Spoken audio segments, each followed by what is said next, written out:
And for the final question, Anders Tvegard with Norwegian Broadcasting Corporation. Thanks very much. Mr. Secretary, the Biden administration's policy on supporting Israel is unmistakable. How do you look at the interim ruling by the World Court on Gaza?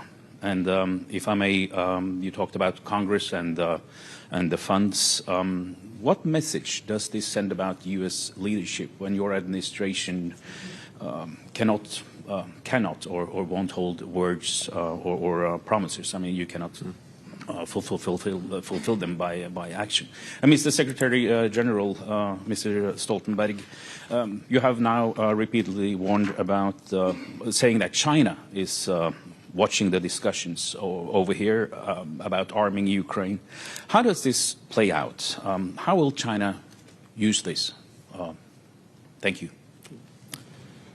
Let me take the second part of your question first. I think you've heard both from me and from the Secretary General how critical this ongoing funding is, both from the United States as well as from our partners and allies around the world. And in fact, the EU, European Union, is also looking at additional support that it wants to provide to Ukraine, and that decision is also critical. I think these are mutually reinforcing. As Jens said, the fact that our own allies and partners have actually provided more than the United States, as much as we've already done, should reinforce the message to Congress as it's considering the supplemental budget request that we really do have what is so critical, and that is burden sharing, that this is a load that is being borne more than equitably among allies and partners. And by the way, not just in Europe, of course, we have key partners in other parts of the world, notably in Asia, who are participating in this. But equally, if the United States doesn't follow through on our commitments, then it's going to make it more difficult to have Europeans and others continue to do what they've already been doing. So I think it matters a lot, more than a lot. I think it's essential that we do make good on our commitments, and as we do, I'm convinced that allies and partners around the world will continue to do what they've been doing. And I also remain confident that in Congress we continue to have strong and bipartisan support for Ukraine. So let's see in the days and weeks ahead as this moves forward. There is no other magic pot of money, and we are now currently out of the military assistance that we've been providing to Ukraine, and we're even seeing some evidence of what that means on the battlefield. So it is absolutely vital, absolutely urgent that we do that, and it is important in the terms that you've laid down, which is what does this mean for our word and our leadership around the world. But I'm confident that as we do it, you will see the benefits of that leadership with many other countries, allies and partners alike, continuing to do what's necessary with us to defend Ukraine. With regard to the ICJ ruling first, let me just say broadly that we continue to believe clearly that the allegations of genocide are without merit.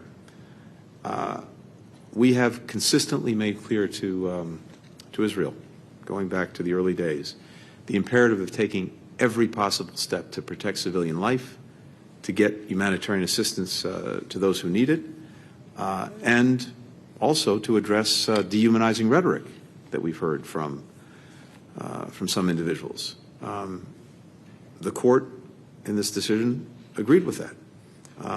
And the court's ruling is also very consistent with our view that Israel has the right to take action to ensure that the terrorist attacks of October 7th never happen again, in accordance with international law. So I can just say we took note of the opinion. We will continue to monitor the proceeding as it moves forward. China is not an adversary. And I welcome the fact that the United States and other allies engage with China in dialogue on issues of mutual concern like climate change and arms control. But at the same time, we have to take seriously the consequences for our security, the significant military buildup which China now is undertaking, and also the fact that the war in Ukraine is bringing China and Russia closer. With the substantial support that China provides to Russia in different ways, and the promise of a limitless partnership in the midst of this brutal war aggression against Ukraine.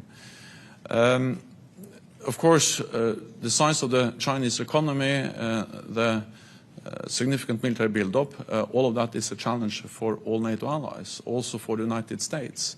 The United States is by far the biggest ally, but it is a great advantage even for the United States to have so many friends and allies as you have in NATO. No other major power, Russia and China, has nothing similar.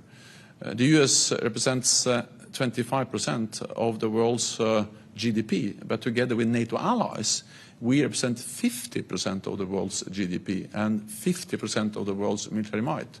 So there's no reason why the US should deal with China alone. Together we are so much stronger. It demonstrates that NATO is a good deal for the United States. It's good for all European allies, but also for the United States. So therefore, one of the messages from the summit next summer, I expect, will be that we need to stand together in a more dangerous world. NATO is more needed than ever because we live in a more unpredictable and dangerous world. Thank you. Thank you. Thank you. Thank you.